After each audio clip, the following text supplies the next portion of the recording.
আমি ভারতের জারক সন্তান নেতাদেরকে আমি পরিষ্কারভাবে হুঁশিয়ারভাবে বলতে চাই, তোরা বাংলাদেশের দিকে আঙ্গুল তুলে চাবি না।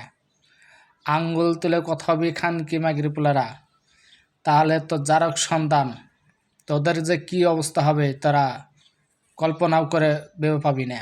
আমি তোদেরকে হুঁশিয়ার করে বলছি, তোরা ভারতের বাসিন্দা, তোরা ভারতের দিকে তোরা যা খুশি তাই করগা, কিন্তু আমাদের বাংলাদেশের থেকে যদি আঙ্গুল তুলে কথা বলা হয়, আমি ইন্ডিয়ার জারক সন্তান নেতাকর্মীদের, বিজিবি নেতাকর্মীকে আমি হুঁশিয়ারভাবে বলছি, তোর মা হাসিনা, তোর বাপ মোদি, এই বাংলাদেশে তোরা যদি ক্ষমা না চাস, যদি মাথা নত না করস, আঙ্গুল তুলে কথা কওয়া যদি বন্ধ না করস, তাহলে আমরা উল্টা তোদের বিরুদ্ধে আমরা ব্যবস্থা নিব।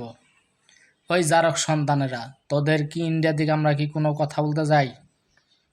জারক সন্তান, তোর যে হিন্দু নেতা যে কথাগুলো বলছে জারক সন্তানের বাচ্চা, তোর ওই নেতাকে ফাঁসি দেয়, তুই পারলে যা খুশি তাই করিস।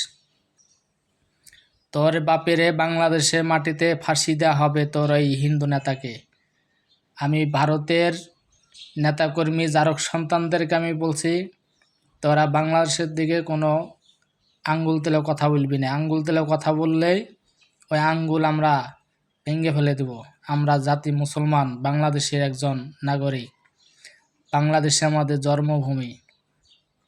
তাই ভারতের জারক সন্তানদেরকে আমি স্পষ্ট বলতে চাই, তোর মা হাসিনাকে বিভ্রান্তি করতে বন্ধ কর, তোর বাপ মোদিকে এই বাংলাদেশের থেকে আঙ্গুল তুলে কথা বলতে নিষেধ কর, না হলে এই বাংলাদেশে যুদ্ধ ঘোষণা হবে তোদের মালনের বাচ্চা খানকি মাগরিপুলা জারক সন্তান।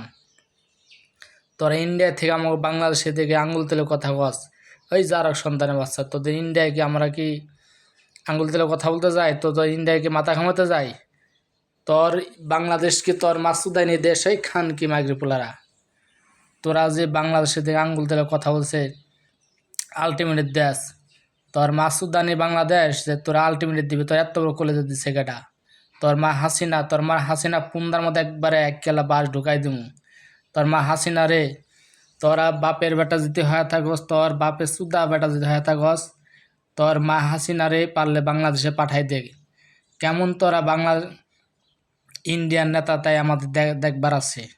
খানকি মাগরিপুলারা, তোর বাংলাদেশে হাসিনা ক্ষমতা থাকতে মন ইচ্ছা মতো আমাদের বাংলাদেশটাকে ধ্বংস করতে চাচ্ছে। খানকি মাগরিপুলা, তোর মা হাসিনা তোর যে বুকা লেগেছে, এখন তো অসুবিধা লেগেছে গিল্লিকে। আমি স্পষ্ট ভারতের মোদিকে আমি আলটিমেটলি যদি তোর বউ হাসিনাকে যদি বাংলাদেশ না পাঠাস, মোদি খানকি মাগরিপুলা, তোর মার হেঁটা মত বেড়ে দিমু। তুই যত তাড়াতে পারিস বাংলাদেশটাকে আঙ্গুল তুলে কোনো কথা কওয়ার সাহস করবি না। তোর বউ হাসিনাকে বাংলাদেশে পাঠাই দে, আর বাংলাদেশের দিকে কোনো আঙ্গুল তুলে কথা তুই চোখ রাঙে কথা কবি না। বাংলাদেশে কি হবে না হবে, আমাদের বাংলাদেশে কে ক্ষমতায় থাকবে না থাকবে, এটা আমরা বাংলাদেশ নাগরিক বুঝবো। তুই মোদি খানকি মাগরিপুলা, তোর নেতাকর্মীরা এই বাংলাদেশে দিয়ে কোনো আঙ্গুল তুলে কথা বলতে নিষেধ কর, না হলে মোদি খানকি মাগরিপুলা তোর খবর আছে। তোর কোন বাপে আমাদেরকে করতে পারে, তুই তোর বাপের লিয়ে আসিস। আমরা প্রস্তুত আছি মোদি, তোর মতো জারক সন্তানকে আমাদের রক্তর বিনিময় হলেও এই বাংলাদেশটাকে টিকে রাখবো। এই বাংলাদেশে ডক্টর ইউনূসকে আমরা টিকে রাখবো। তবু তোর মতো জারক সন্তান মোদি, তোরে আমাদের দেখবার আছে। তোর এত বড় যদি সাহস থাকে, তোর বউ হাসিনাকে পারলে বাংলাদেশে পাঠা, তোর কত বড় কলেজা। যদি বাংলাদেশে না পাঠাস, তোর বউ হাসিনাকে যদি বাংলাদেশে না পাঠাস, তাহলে বুঝবো মোদি তুই একজন জারক সন্তান। তোর মায়েরে জানুয়ারে ই কইরা তোর মায়েরে বীজ দিয়া তারপর তোর মার প্রেগনেন্ট আইসস, তুই দুনিয়া আইসস। তোর মায়েরে জানুয়ারে ই কইরা তারপরে তোর জন্ম দিছে, এই লেগে তুই জারক সন্তান। তোরে এক সপ্তাহ টাইম দিলাম, এক সপ্তাহের ভিতরে যদি জারক সন্তান মোদি তোর মায়ের বউরে যদি হাসিনাকে বাংলাদেশে না আমাদের আইনে হাতে উঠে না উঠে দেয়, তাহলে তুই একজন জারক সন্তান, তোর জন্মের কোনো ঠিক নাই।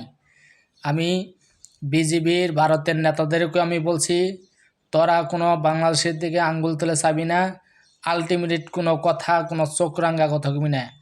বিজিবির নেতা যে জারক সন্তানেরা